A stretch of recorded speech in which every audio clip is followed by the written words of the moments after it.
How do you know a book is good?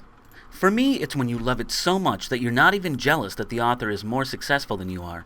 This is the case with the books of Laurie Elizabeth L.E. Flynn. She's only published 2 books so far, with one in 2020, but she's blown me away with both of her young adult efforts. First is an absolutely beautiful book. Maybe I'll write about my experience with the book someday. But right now, I want to explore the opening and structure of her sophomore effort, Last Girl Lied To. But before anything else, a word from our sponsor, the First Amendment. Want to write a book? Talk politics? Sing a song? You need the First Amendment. For more than 200 years, those 44 words have protected writers, journalists, and comedians. Anyone who wants to express him or herself.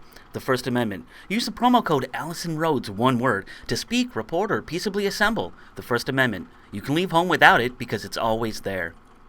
Alright, we're back. After making me laugh and cry with firsts, I was so excited to read Last Girl Lied To that I bought the hardcover knowing that it would be worth every penny. The reverse of the book jacket and the jacket copy feature 2 evocative taglines, but I'll introduce you to the book through this traditional description. Something made him angry that night. Something made her cry. Something made Trixie disappear. What if it was all the same thing? Fiona claims that she doesn't remember anything about the night her best friend left a party early and walked into the ocean, but the truth is, she wishes she could forget. Trixie's disappearance is ruled a suicide, but Fiona starts to believe that Trixie isn't really dead.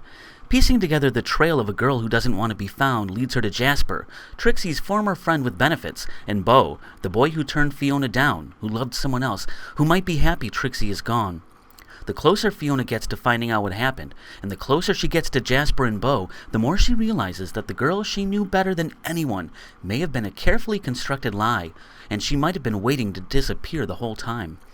Told in alternating chapters between the past and present, Last Girl Lied To is a gripping emotional thriller.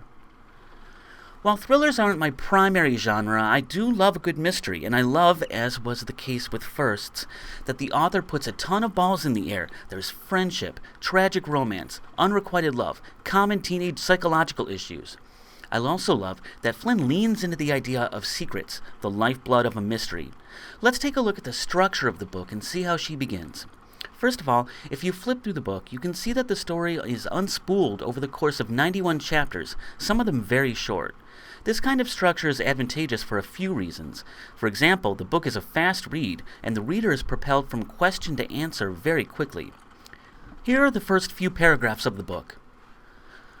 When I first met you, that stupid hot day last September, when you jumped into my car and slid down in the passenger seat and told me to drive, you were bleached blonde. You had a pixie cut with dark roots, the kind of hair that was less a hairstyle and more a lifestyle. You were wearing too much eyeliner and had a ring in your lip, and I never said it out loud, but I thought you were beautiful. Not in the regular way, but in your own way. And that was so much better. You looked the exact same day after day. You used to bleach your head every 2 weeks in your tiny bathroom at home.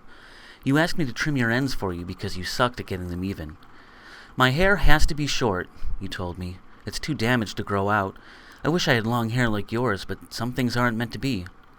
You can have mine, I said. It's too thick. I hate it. Really, I would have given you anything of mine you wanted. The first-person protagonist, Fiona, is addressing Trixie, the character at the center of the book's mystery. We immediately get a physical description of Trixie, which isn't compelling in and of itself. Flynn makes the description matter.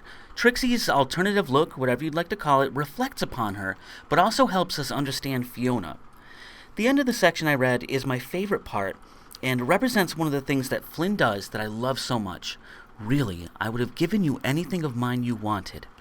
Not only does the sentence establish the friendship between Fiona and Trixie, but the sentence establishes the big stakes for the characters.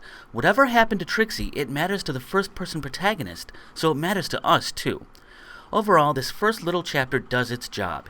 It introduces the mysterious tone, the friendship, and that something has probably gone horribly wrong for Trixie.